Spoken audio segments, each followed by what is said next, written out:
Hey, what's going on, everybody? This is Tyrone back with Tech Life, and what you're seeing on screen is a AT&T permit.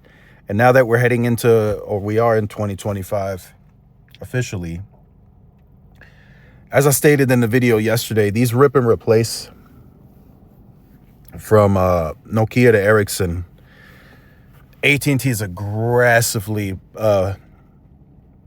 getting that train to move. Right, the train has slowly been moving, but now it's starting to hit full speed, and there's just permit after permit after permit going in on these rip and replaces. So this specific permit, I'm told, is in Maryland, and it's an existing rooftop site that is going to get the works. It's going to be ripped from Nokia, and it's going to get the 6419, 6449 for the C-band DoD, CommScope, and everything else. It's going to get the full works. So again, this year is going to be, how can I say it?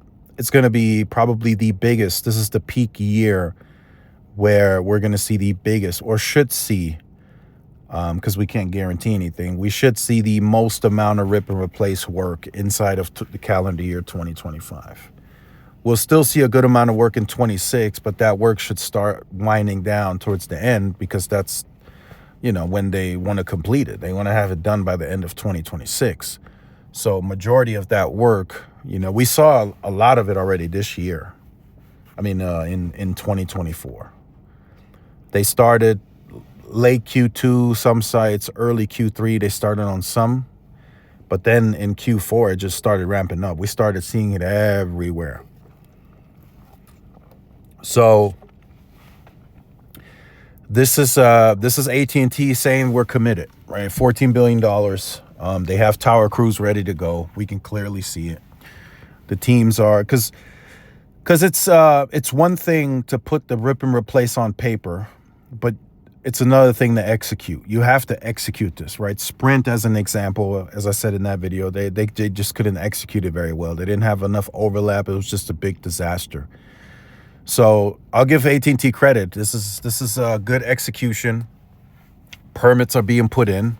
So whoever's in charge of that, they're putting in the permits. Good job on the municipalities as well for approving them fairly quickly. And then AT&T is getting to work right away, right? You have to have proper execution, right? I wanted to also pinpoint that in this video.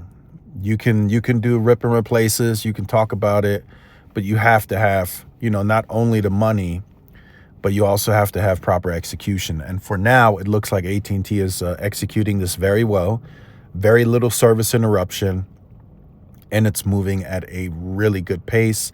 And if I had to give my 2 cents, I would say it's moving well ahead of any pace that AT&T anticipated internally. So let me know your thoughts on this in the comments. Just wanted to share these permits, this permit with you.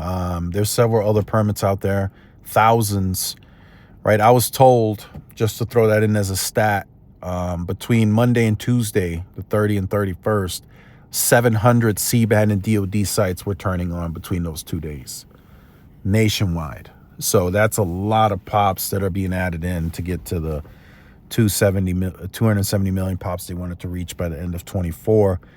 And a lot more are getting turned on at the beginning of 2025. So let me know your thoughts in the comments. Like, share, subscribe if you're new. Follow my social media outlets. This is Tyrone with Tech Live. See y'all in the next one. Peace.